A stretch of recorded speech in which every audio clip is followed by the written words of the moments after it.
Hitesh Jain November மாதம் இவர் போன உடனே அவரும் ரிட்டையர்ட் ஆகிட்டார். லா கமிஷன்லேருந்து அவர் ரிட்டையர்ட் ஆகி கிளம்பிட்டார். இவர் மட்டும் கிளம்பல, ஹிதேஷ் ஜெயின் போகிறாரு. அந்த ப்ளூ கிராஃப்ட் டிஜிட்டல் ஃபவுண்டேஷன் எல்லா லிங்க்ல இருந்தவங்க, நீங்கள் சொன்னது பர்ஃபெக்ட். அதிலிருந்து நவ்னீத் ஷெங்கல் இவரும் எஸ்கேப். இவர் யாருன்னா பிரசாத் பாரதியினுடைய தலைவர். இவரும் டிசம்பர் 2ஆம் தேதி ரிசைன் பண்ணிட்டு போயிட்டார் போல இருக்கு. அதாவது மோடியினுடைய நமோ டிவியையும் அவருடைய புத்தகங்களையும் மேனேஜ் பண்ண ஹிதேஷ் ஜெயின் காலி. பிரசார் பாரதின்னு அரசாங்கத்தினுடைய பிரச்சார நிறுவனம் ஆகிய தூர்தர்ஷனை மேனேஜ் பண்ணிக்கிட்டு இருந்தவரும் காலி. All India radio Doordarshan management இருந்தவர். ஆக்சுவலி இவங்க தான் பார்த்தீங்கன்னா இந்த நவ்னீத் ஷெங்கல், இந்த ஹிதேஷ் ஜெயின் தான் சுதீர் சௌத்ரியை வந்து தூர்தர்ஷனுக்குள்ள கொண்டு வர்றது. ஓகே. அவருக்கு 14 கோடி சம்பளமா? இது 14 கோடி சம்பளம் வருஷத்துக்கா? ஆமா, 14 கோடி வந்து அவர் டெய்லி 1 மணி நேரம் ஷோ பண்ணுவார். அவர் மாசம் 1 கோடிக்கு மேல? ஆமா, எக்ஸாக்ட்டா போட்டுருக்காங்க. It was earlier reported that the contract was speculated to have offer Chowdhury around ₹14 crores DD package, mega package. அவர் தான் நமக்கு கூட கிடைக்காது, நமக்கு 200 ரூபான்றாங்க, அதையும் கொடுக்க மாட்டாங்க. 14 கோடி பேக்கேஜ் உள்ள போயிருக்காரு அவரு.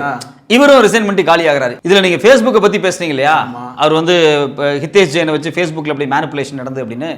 இந்த ஹிதேஷ் ஜெயினும் கிரண் ஜோஷி, ஹிதேஷ் ஜெயின் கிரண் ஜோஷி இவங்க எல்லாம் சேர்ந்து 2020 ஃபேஸ்புக்கினுடைய பப்ளிக் பாலிசி ஹெட்டை மாத்தி இருக்கிறாங்க. அவரே பாஜகவுக்கு ஃபேவரபிள் மோகன் ஏற்கனவே பேசப்பட்டுச்சு. அந்த அம்மாவை தூக்கிட்டு சிவ்நாத் துக்ரால கொண்டு வர்றாங்க. இப்போ அந்த அம்மாவை கொண்டு வந்து அவருக்கு, அந்த அம்மாவுக்கு பிறகு இவரை கொண்டு வர்றாங்க. இவர் பார்த்தீங்க அப்படின்னா நம்ம பாலின் டெக்னாலஜி அப்படிங்கக்கூடிய ஒரு ஃபேம், டிஜிட்டல் டூல்ஸ் கிரியேட் பண்ணக்கூடிய ஃபேம். இது மோடிக்காக டிஜிட்டல் டூல்ஸ் கிரியேட் பண்றது ஒரு ஃபேம். ஓகே. இந்த ஃபேம் தான் வந்து இந்த ஃபேமினுடைய பொறுப்பாளராக இருந்தவர் தான் இந்த சிவ்நாத் துக்ரால். இவரை கொண்டு வந்து உட்கார வைக்கிறாங்க. ஃபேஸ்புக்கினுடைய பப்ளிக் பாலிசி, ஆமா, எப்படி எழுதணும் எழுதக்கூடாதுன்றதை தீர்மானிக்கிற. ஆமா, ஜூலை 2025 இவரை கொண்டு வர்றாங்க. இது அதுக்கு பிறகு வர்றாங்க. இப்போ இவரும் வந்து இல்லைங்கிறாங்க. ஜூலை 2025 ரிசைன் பண்ணிட்டார். 2020 கொண்டு வர்றவர் ஜூலைல இவர் ரிசைன் பண்றாரு. எல்லாருமே ரிசைன் பண்ணிருக்காங்க. அப்ப மோடியினுடைய personal media management Kiran Joshi, ஆமா, கவர்மெண்ட்டினுடைய மீடியா மேனேஜ்மெண்ட், அதாவது பிரசார் பாரதிக்கு கீழே இருக்கக்கூடிய DD all India radio manage பண்ண நவ்னீத்ன்ற ஒரு ரெசிக்னேஷன்.